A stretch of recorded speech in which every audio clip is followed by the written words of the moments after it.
బాల Gangadhar తిలక్ని arrest చేశారు. 1908లో బాల Gangadhar తిలక్ని arrest చేసి Mandalay జైలుకి పంపించారు. మాండలేలో 6 ఇయర్స్ ఉన్నాడు అక్కడ. ఆయన 6 సంవత్సరాలు చాలిపోవడం. 1908లో అంటే వందే మాతరం మూవ్మెంట్ అనేది నడుస్తున్నప్పుడే వీళ్ళు ఎలాగైనా వదిలేయాలి కదా, ఏదో కారణం ఎప్పుడు వదిలేయాలి. అది చిన్నది కావచ్చు, పెద్దది కావచ్చు.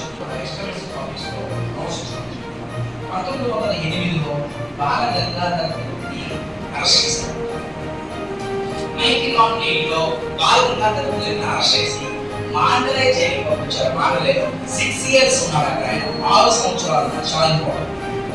1908లో అంటే వందే మాతరం మూవ్మెంట్ అనేది నడుస్తున్నప్పుడే వీళ్ళు ఎలాగైనా వదిలేయాలి కదా, ఏదో కారణం ఎప్పుడు వదిలేయాలి. అది చిన్నది కావచ్చు, పెద్దది కావచ్చు.